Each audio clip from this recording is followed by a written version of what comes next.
तो आधा बंद खारे पानी का क्षेत्र, नदियों का जो ताज़ा पानी समुद्र के खारे पानी के साथ मिलता है उसे हम एस्चुरी कहते हैं।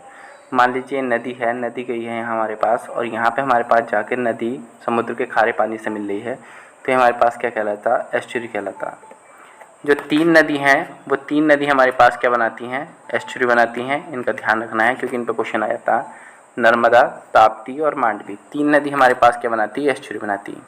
इसके अलावा डेल्टा जो हमारी नदियाँ बनाती हैं वो ये नदी बनाती हैं, गंगा, ब्रह्मपुत्र, महानदी, गोदावरी और कृष्णा, ये हमारे पास डेल्टा बताती है। अब डेल्टा हमारे पास, आपको सुंदरबन के डेल्टा के बारे में पता होगा, जहाँ पे नदी आपकी जाती है और 2 नदी हमारे पास मिलकर आपस में क्या कर देती हैं, यहाँ रेत का बहुत बड़ा टीला मान लीजिए, बहुत सारा रेत इकट्ठा हो जाता है दोनों तरफ से आके, तो हमारे पास क्या हो जाता है, यहाँ एक डेल्टा का निर्माण हमारे पास हो जाता है।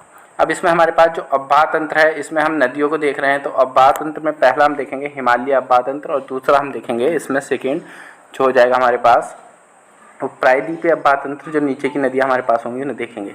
तो सबसे पहले हम सिंधु नदी को समझ लेते हैं। तो सिंधु नदी को अगर देखते हैं तो हमारे पास तिब्बत के पास में, चीन के पास में हमारे पास क्या है, मानसरोवर झील से निकल के हमारे पास बहती हुई इस तरह से हमारे पास ये नदी आती है। इसकी सिंधु नदी के हमारे पास जो लंबाई है वो 2880 किलोमीटर होती है। इसमें हमारे पास चेनाब, झेलम, रावी, ब्यास और सतलुज इसकी जो हमारे पास क्या हो जाएंगी, ये सहायक नदियाँ हो जाएंगी।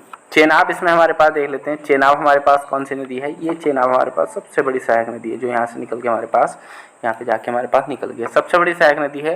हिमाचल का K12 लारा दर्रा इसका हमारे पास क्या है, उद्गम है। 2 नदी से मिलकर बनी हुई है चेनाब, एक हमारे पास चंद्रा और भागा, इसीलिए इसे चंद्रा भागा के नाम से भी हम जानते हैं। दूसरी नदी हमारे पास है झेलम। झेलम हमारे पास यहाँ से निकलती हुई ये हमारे पास जाती है झेलम नदी, कश्मीर घाटी के बैरीनाग से निकलती है। कहाँ से निकलती है, बैरीनाग से, और 170 किलोमीटर बहती हुई ये भारत पाकिस्तान की सीमा भी हमारे पास बनाती है। जो हमारे पास 170 किलोमीटर की सीमा बनाती है भारत पाकिस्तान की, पाकिस्तान के झुंग के निकट हमारे पास चेनाब में जाके मिल जाती है, झंग के निकट मिल जाती है। रावी हमारे पास हिमाचल के, अब हमारे पास रावी नदी हमारे देख रहे हैं, हिमाचल के हमारे पास क्या हो जाएगा, रोहतांग दर्रे से निकलती है।